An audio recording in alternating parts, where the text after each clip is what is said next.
What I'm about to tell you might shock you, but it could also save your life. Quick question. Have you ever popped an antibiotic medication for a simple cold, maybe a sore throat, a mild fever, or just to be on the safe side? Yes, we have all done that. It's an easy way out, right? No, it is a very common practice in India that we go to the nearest medical shop and get the meds by just having 1 to 2 minute conversation about the symptom. Arey bhai, ye to hai ho gaya and isko give me the meds right away. This isn't right, bhai. We have great medical doctors. And I'm not saying visit doctors each time for everything you feel, but you need to listen to your body, and we will be learning how to do that in this video. But let's see some facts. In India, 79% of antibiotics are misused as reported by the National Center for Disease Control in 2022. That means millions of people are unknowingly damaging their health every single day. I would like to bring an antibiotic-free day in this country and make people aware. Antibiotics are not magic pills. They are not for quick fixes for every illness. And using them wrongly without prescription is not just ineffective, it might be very dangerous. Let me explain to you guys in 2 scenarios. Stay tuned.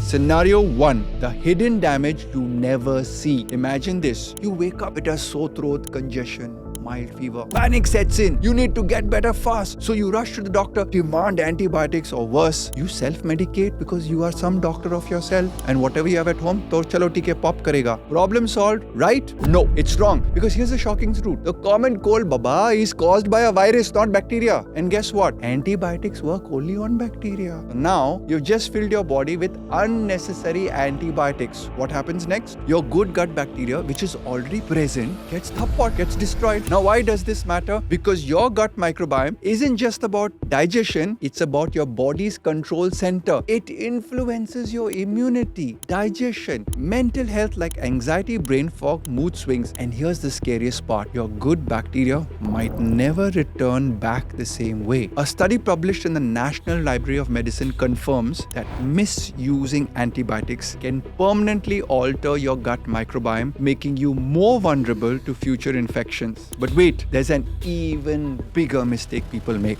That's the next scenario, scenario number 2. How you are helping create superbugs in your body. Let's say you actually have a bacterial infection. Your doctor prescribes antibiotics, and after a few days, you start feeling better. So like most people, you stop taking them midway. Sounds harmless, right? Think again. This is how superbugs are born. Here's what really happens. The weakest bacteria die first. The most resistant ones survive, and now they've learned how to fight back, and they mutate, they adapt, and they become immune to that same antibiotic that was supposed to kill them. Now, this is not some distant future problem. This is happening right now. The World Health Organization has already sounded the alarm. If we don't stop misusing antibiotics, even minor infections could become deadly. Can you imagine a world where simple cut could lead to a life-threatening infection, where pneumonia, UTIs, or food poisoning become untreatable? That's where we are headed unless we act now. So what's the solution?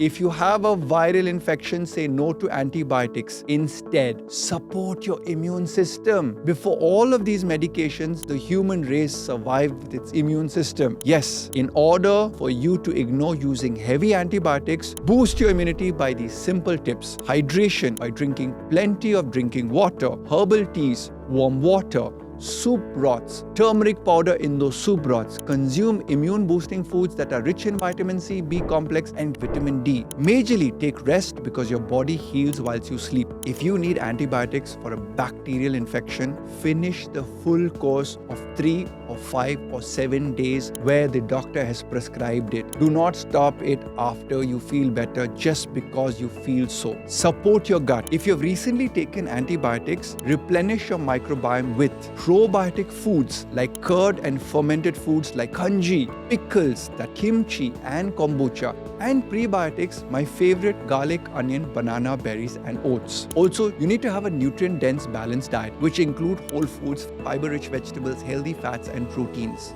I always tell people, if you come to me with a cold and infection, getting your diet correct is your first line of defense, because your gut is the first line of defense and the diet is its ammunition. Destroy the gut and you destroy your body's ability to protect itself. I say safeguard it like a landlord, not like a tenant. Now before you go away, share this with somebody who always takes antibiotic, and let's stop this crisis before it's too late. But here's another bonus part that even my media team did not know I want to talk to you about. I haven't taken an antibiotic in over 15 years. I only took one course under the advice of my dentist when I was doing some work for my teeth, and that was 5 days. But guess what? When I did my microbiome test, I found out I am resistant to 9 bacteria. They have got complete antibiotic resistance.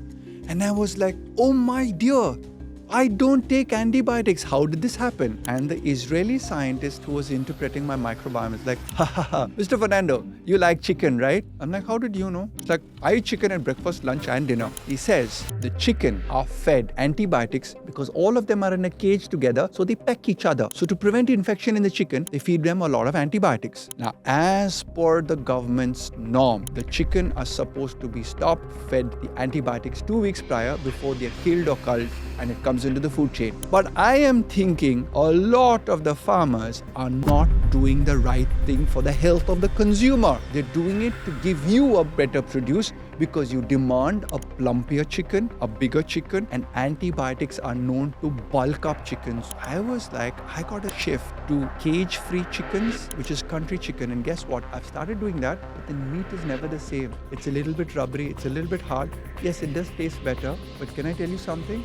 Antibiotic chicken tastes better. And you know what's my dilemma now in life? Do I worry about this antibiotic resistance and plan for the next 50 years of my life, hoping that if I get a cut or a UTI, I have to go in for surgery and have to take antibiotics, it protects me? Or do I eat chicken and have all of these antibiotic-produced foods in my diet? So we need to be cautious about our health. I want to build awareness with you. And the only way you can build awareness is by testing. Test your blood, test your microbiome, test your genetics. Once you have this data, you get a bio-individualized signature. The good, the medium, the bad, and the ugly. So what do you have to do to take care of your health? Go down below.